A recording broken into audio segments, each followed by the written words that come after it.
আসলে এটা না বললে নতুন পড়বে কিভাবে? নতুনটাকে পাওয়ার জন্য পুরনোটাকে তো বাজে দেখাতেই হবে।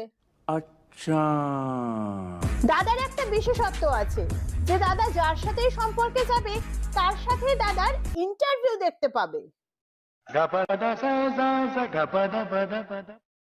ব্রেকআপ হয়ে গেলেই দাদার মাই সাইড অফ স্টোরি দেখা যায়। আসলে দাদা পাবলিককে গাধা বানিয়ে শাক দিয়ে মাছ ঢাকা দিতে চায়। আমার পাবলিক গুলো ভাববে কিন্তু দাদা এইভাবে কি চাপা রাখা যায়? একদিন তো হাটে হাড়ি ভেঙেই যায়। ঠিক বলেছো। মানে অডিয়েন্সরা ওটাই বলবে যেটা তোমাদের দেখানো হয়েছে। এক্স্যাক্টলি সম্পর্কে যতদিন ছিল ততদিন ভালো, তারপরে সে খারাপ। এক্স্যাক্টলি কি বলছে?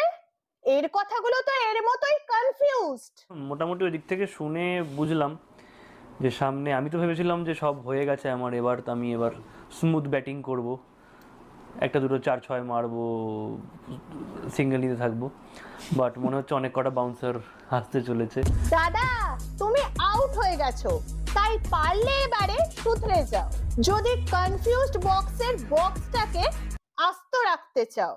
আর মেয়েদের বলি, এই ধরনের ছেলেদের প্রেমে থেকো না। সুখে থাকতে খাল কেটে কুমির দেখো না। যেদিন আর মেয়েদের কাছে পাত্তা পাবে না, সেদিন কনফিউজড বক্স আর বক্সে কোনো মেয়েকে বন্দি করতে যাবে না। হ্যাঁ, ফাইনালি।